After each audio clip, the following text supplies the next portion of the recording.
The We need storm to be hit in El Redstone Paso Ranch at before 3 in the dark. morning, the kind of The Colorado roads won't tempest allow that it. turned the high plains into We something stop here biblical. tonight. Lightning cracking the sky open, wind strong enough to bend fence posts, rain coming down in sheets so thick you couldn't see 10 feet ahead.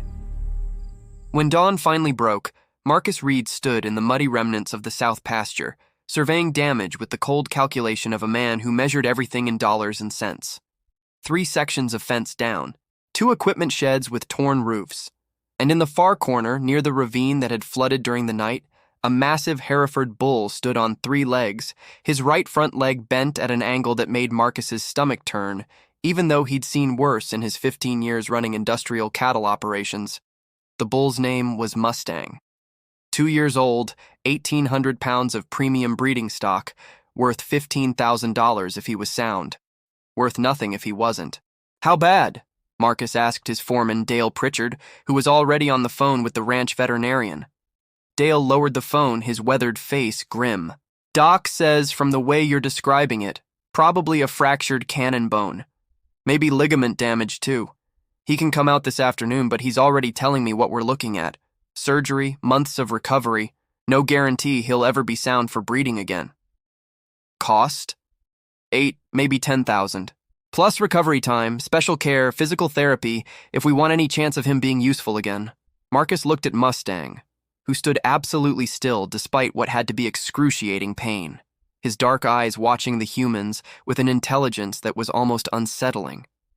In another life, Marcus might have admired the animal's stoicism. In this life, he did the math. Not worth it, he said flatly. Even if he recovers perfectly, we've put 18,000 into an animal we could replace for 15. And if he doesn't recover, he shook his head. Cut our losses. Call Patterson's and see what they'll give us. Patterson's was the local livestock disposal service, the polite term for where injured animals went when they weren't worth fixing. Marcus, he's a good bull. Maybe we could... Dale, I don't pay you to get sentimental about livestock. I pay you to run a profitable operation.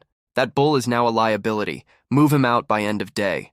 By noon, Mustang was loaded into a trailer bound for Patterson's facility 40 miles east, his injured leg loosely splinted just enough to survive the transport. The driver, a quiet man named Ray, who'd been doing this job for 20 years, had seen it all. Animals too old, too sick, too expensive to maintain. Just part of the business. He stopped for gas in Hollow Creek Valley, a forgotten little crease in the Colorado landscape where small family farms still clung to existence despite every economic reality telling them to let go. Ray had driven through here 100 times, never paid much attention. Just another dying rural town trying to pretend the world hadn't moved on. He was inside paying when he heard the voice behind him. That bull in your trailer, where's he heading? Ray turned to find a woman in her early 40s, dark hair pulled back, wearing jeans and a faded veterinary clinic jacket that had seen better days. Her eyes were sharp, intelligent, and currently fixed on him with uncomfortable intensity. Work transport, Ray said carefully. None of my business where he goes after I drop him. Patterson's? She pressed. That's disposal, isn't it? Ray didn't answer, which was answer enough. The woman, her name tag said Dr. Sarah Whitlock, DVM, walked past him out to the parking lot. Ray followed, watched her approach his trailer, watched her look through the slats at Mustang, who stood as still as stone despite the pain that had to be radiating through his injured leg. Jesus, she whispered. He's beautiful. And that leg, that's treatable. That's completely treatable with proper care. Ma'am, I don't make the decisions. I just do the transport. How much? Sarah asked abruptly. Excuse me? How much is Patterson's paying you for him? Ray shifted uncomfortably. That's between me and my client. $500, Sarah said, pulling out her phone. I'll transfer you $500 right now if you leave him with me instead. Lady, I can't just... $750. That's more than Patterson's is paying you, and we both know it. You drop the bull with me, you tell them the transport had complications, whatever story you need. But that animal doesn't have to die because some corporation decided he's not worth the cost of surgery. Ray looked at the woman, at the bull, at the dying town around them, and made a decision that probably violated 6 different contracts, but felt, for the first time in years, like the right thing to do. You got a place to keep him? Proper facilities? I've got my grandfather's old farm just outside town, Meadow Ridge. It's not much, but it's got shelter and pasture. 20 minutes later, Ray was driving away $750 richer, and Sarah Whitlock was standing in front of a trailer containing an 1,800-pound bull with a broken leg and no idea what she'd just gotten herself into. She made 3 phone calls. First to Frank Holloway, a neighboring farmer who owed her a favor after she'd treated his dairy herd through a nasty bout of mastitis for half her normal rate. Frank showed up with his truck and some very serious doubts about Sarah's sanity. "You bought a disposal bull?" Frank asked, incredulous, as they carefully unloaded Mustang into the old barn at Meadow Ridge Farm, a property that had sat mostly empty since Sarah's grandfather died 5 years ago. "I rescued a treatable bull that a corporation threw away because fixing him would cut into their profit margin," Sarah corrected, watching Mustang limp slowly into the barn, his head held high despite everything. "Sarah, you left a comfortable practice in Denver to come back here for peace and quiet. This," Frank gestured at the massive injured animal, "is not peace and quiet. I left Denver because I was tired of euthanizing animals that could be saved because their owners didn't want to spend the money," Sarah said quietly. "I came back here to remember why I became a veterinarian in the first place, and that," she pointed at Mustang, "is exactly why."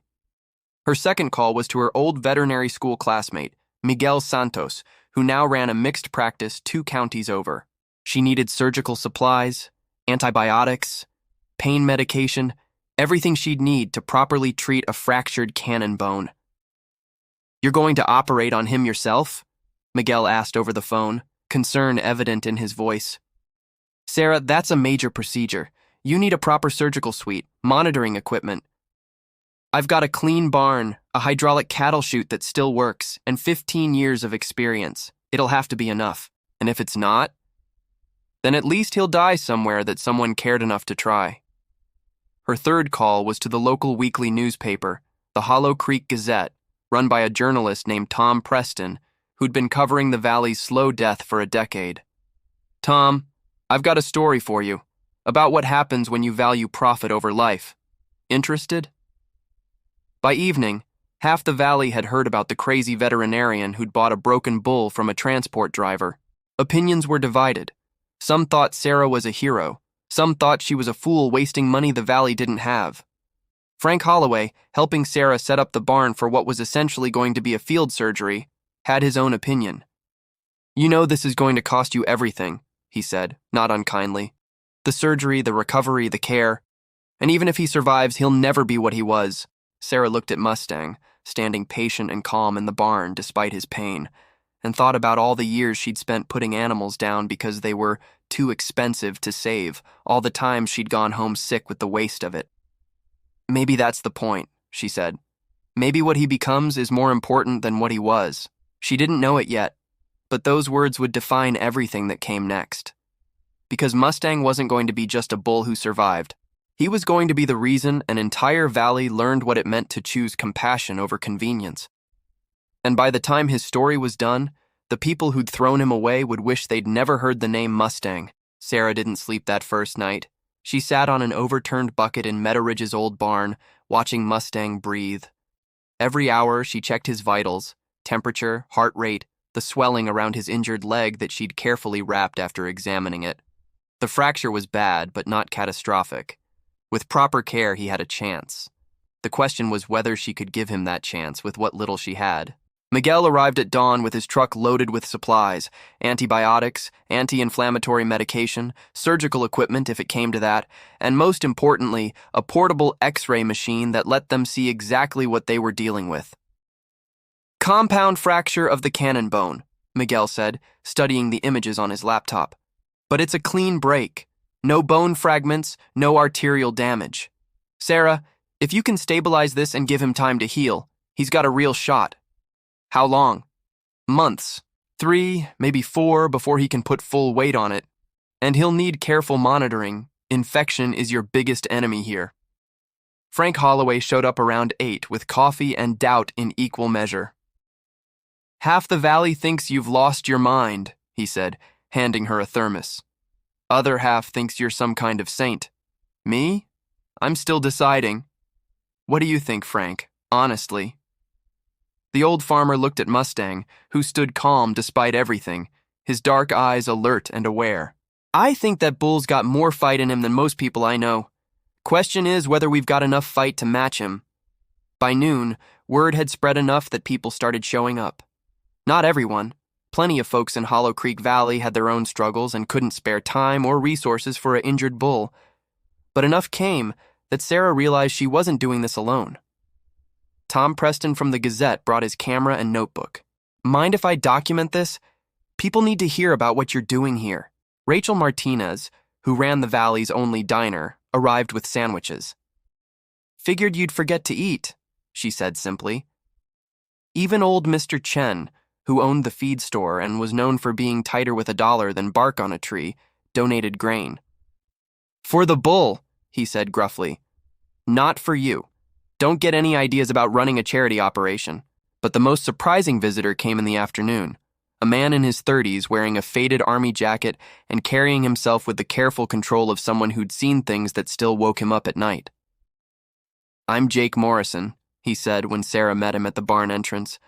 I heard about what you're doing, with the bull. Word travels fast in small towns. I was wondering... Jake hesitated, looking past her at Mustang. If you needed help, I don't know much about cattle, but I can follow instructions. And I've got time. Sarah studied him, the way he held himself slightly apart, the shadows under his eyes that spoke of sleepless nights, the tremor in his hands that he tried to hide. She'd seen it before in other veterans, the invisible wounds that took longer to heal than physical ones. You served? She asked gently. 2 tours in Afghanistan. Been back 3 years. Still trying to figure out what normal is supposed to feel like. He met her eyes. Heard you're trying to save something everyone else gave up on. Thought maybe I could help with that. I could use all the help I can get, Sarah said. But I should warn you, it's going to be hard work. Long hours. No guarantee of success. Ma'am, I've had worse odds, Jake said, and something in his voice made Sarah believe him. That evening, with Jake's steady hands helping her, Sarah began Mustang's treatment in earnest. Not surgery. Miguel had helped her understand that the break, while serious, would heal better with careful immobilization and time than with invasive procedures that carried their own risks. They built a specialized stall with soft bedding and support slings that would allow Mustang to rest his weight without putting pressure on the injured leg. Sarah administered antibiotics and pain medication, talked to Mustang in the low, steady voice she'd used with frightened animals for 15 years. You're going to be okay, she told him, running her hand along his broad shoulder. It's going to take time, but you're going to heal. And when you do, you're going to show everyone who gave up on you exactly what you're worth. Mustang turned his head slightly, those intelligent dark eyes meeting hers, and Sarah chose to believe he understood. Jake worked quietly beside her, his movements careful and precise, the kind of focus that came from military training. When they finally finished for the night, he stood watching Mustang settle into the stall with an expression Sarah couldn't quite read. You all right? She asked. Yeah, Jake said softly. Just thinking, everyone deserves a second chance, you know? Even when the world says you're too broken to be worth fixing. Sarah understood then why he'd really come. This wasn't just about helping an injured bull. This was about believing that healing was possible. For Mustang, yes, but maybe for Jake too. He's going to make it, Sarah said with more confidence than she felt. We're going to make sure of it. Yes, ma'am, Jake replied. We are. That night, as Sarah finally headed home for a few hours of sleep, Frank Holloway caught her at her truck. You know this is going to change things, he said. Win or lose, the Valley's going to remember this. Good, Sarah said. Maybe it's time we remembered that some things are worth fighting for, even when it doesn't make financial sense. She didn't know yet that Mustang's story was already spreading beyond Hollow Creek Valley, that Tom Preston's article would get picked up by larger papers, that people across the state were starting to ask questions about Redstone Ranch and their disposal practices. She didn't know that her decision to save one injured bull was about to expose something much larger about how corporate agriculture treated animals as commodities rather than lives.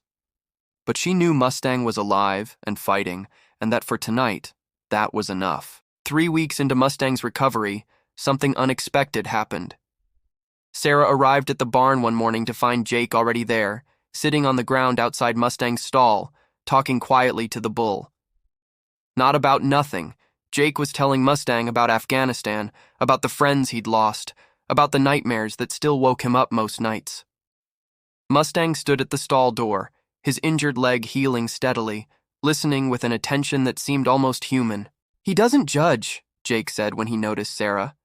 "I can tell him anything, and he just listens."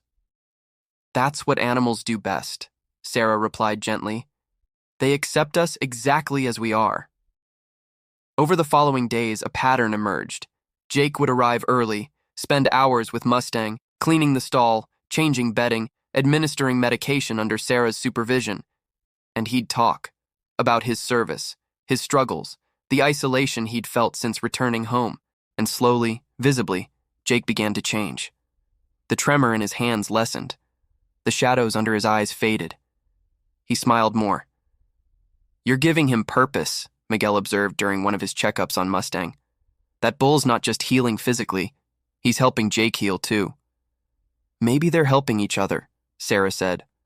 The story was spreading faster than anyone had anticipated. Tom Preston's article in the Gazette had been picked up by the Denver Post, then by national agricultural publications. Donations started arriving, small amounts from people across Colorado who'd read about the veterinarian saving a bull that corporate ranchers had thrown away. With the donations came visitors, people who wanted to see Mustang, to witness his recovery, to be part of something that felt like hope in a world that often felt hopeless. Among them was Emma Chen, a 12-year-old girl from Denver whose parents brought her to Hollow Creek Valley after reading the article. Emma was autistic, struggled with social connection, rarely spoke to anyone outside her immediate family. But when she stood at Mustang's stall, something shifted. "He's brave," Emma said quietly, the first words she'd spoken since arriving. "Everyone said he couldn't get better, but he's trying anyway." "That's exactly right," Sarah said, struck by the girl's perception. "Would you like to help feed him?" Emma nodded, and for the next hour, under Sarah's careful guidance, she helped prepare Mustang's feed, talked to him about her own struggles with being different, with people not understanding her. When her parents came to collect her, Emma's mother had tears in her eyes. "She never opens up like that. Never." "Mustang has a gift," Sarah said, "for seeing what people need, even when they can't say it." That evening, Sarah sat with Frank Holloway on the barn steps, watching the sun set over the valley. "You've started something here," Frank said. "This isn't just about saving one bull anymore." "What is it about?" "Second chances, connection, proving that what society throws away might have more value than anyone realized." Frank gestured at the barn where Mustang rested comfortably, his leg healing stronger each day. "That bull's becoming a symbol. For Jake, for Emma, for everyone who's ever felt broken or unwanted." Sarah thought about the visitors who'd come, the donations that kept arriving, the way Mustang's story was touching people she'd never meet. "The ranch that discarded him is getting attention too," Frank added. "Not the good kind.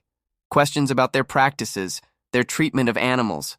Tom told me some investigative journalists are digging deeper." "Good," Sarah said firmly. "Maybe Mustang's story will change more than just Hollow Creek Valley." Inside the barn, Jake was saying goodnight to Mustang, his hand resting on the bull's broad shoulder. Through the open door, Sarah could hear him. "Thanks, buddy, for listening, for being here. You're getting stronger every day, you know that? And maybe I am too." Mustang made a low, gentle sound in response, and Jake smiled. A real smile, the kind Sarah hadn't seen from him in the 3 weeks he'd been volunteering. "Frank's right," Sarah said quietly. "This is about more than saving one animal." "Then what is it about?" "About proving that healing is possible. That what breaks us doesn't have to define us. That sometimes the things we rescue end up rescuing us right back." Frank nodded slowly. That ranch threw away a bull they thought was worthless. Instead, they created something that's going to change this entire valley. As darkness settled over Meadow Ridge Farm, Sarah made her final check on Mustang. His leg was healing beautifully. In another month, Miguel said, he might be able to walk without pain. But Mustang's physical recovery, Sarah was beginning to understand, was only part of his story. The real miracle was what he was giving back to everyone who'd fought to save him. 2 months after Mustang's rescue, Sarah received a phone call that changed everything. Dr. Whitlock, this is Catherine Wells from Rocky Mountain News. We're doing an investigative piece on livestock disposal practices at corporate ranches. Your bull, Mustang, his story has raised some serious questions about Redstone Ranch's operations. Sarah sat down heavily. What kind of questions? We've documented at least 15 other animals discarded by Redstone in the past year alone. All treatable injuries, all sent to disposal rather than given proper care. Your case isn't isolated. It's a pattern. That evening, the story broke nationally. News crews descended on Hollow Creek Valley, cameras pointed at Meadow Ridge Farm, where Mustang now walked freely in the pasture, his leg fully healed, his presence calm and commanding. Jake stood beside Sarah as reporters interviewed her. We're not looking for revenge, Sarah told them. We're looking for change. Animals aren't disposable. They deserve care, respect, and second chances. The public response was overwhelming. Donations flooded in. Not just money, but offers to help, to volunteer, to turn Meadow Ridge into something permanent. Within weeks, Sarah had incorporated Meadow Ridge as an official animal sanctuary, with Mustang as its first permanent resident and Jake as her full-time assistant director. Emma Chen's parents reached out with a proposal. They wanted to fund an animal-assisted therapy program at Meadow Ridge, specifically for children with autism and veterans with PTSD. Mustang changed our daughter's life, Emma's mother said. Let him change others too.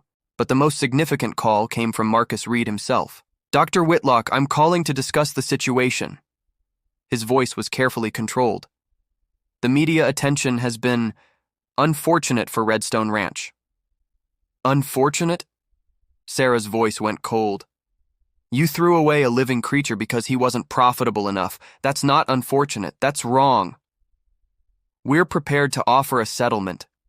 I don't want your money. I want you to change your practices. There was a long silence. Then, what would that look like? Sarah took a breath. Establish a rehabilitation fund for injured animals. Partner with veterinarians willing to provide treatment. Give these animals the care they deserve instead of treating them like broken equipment. That's expensive. Less expensive than the lawsuits you're about to face. Less expensive than losing public trust. And significantly less expensive than what you've already lost in reputation. 3 weeks later, Redstone Ranch announced a new animal welfare policy, complete with a rehabilitation fund and partnership with veterinary schools across Colorado. Marcus Reed's statement was carefully worded, but the meaning was clear. Mustang's story had forced change. You did it, Frank told Sarah as they watched Mustang interact with a group of visiting children, the bull patient and gentle as always. One discarded bull changed an entire industry. Mustang did it, Sarah corrected. We just gave him the chance. Jake approached with Emma, who'd become a regular volunteer. The girl was smiling, talking animatedly about Mustang's progress, her connection with the world growing stronger every visit. You know what's amazing? Jake said quietly. They threw him away because he was broken. Turns out the broken ones are exactly what we needed. Sarah watched Mustang, the bull who'd been deemed worthless, who'd survived against every odd, who'd become the heart of something bigger than any of them had imagined. He was never broken, Sarah said. We just had to learn how to see his value. And as the Colorado sun set over Meadow Ridge Sanctuary, Mustang stood surrounded by the people whose lives he'd changed, proving that sometimes the things we throw away are exactly what we needed to save. 1 year after Mustang's rescue, Meadow Ridge Sanctuary hosted its first anniversary celebration. Sarah stood on the porch of the old barn, now renovated and expanded with donations from across the country, and watched the crowd gather. Over 200 people had come to celebrate the bull who'd changed everything.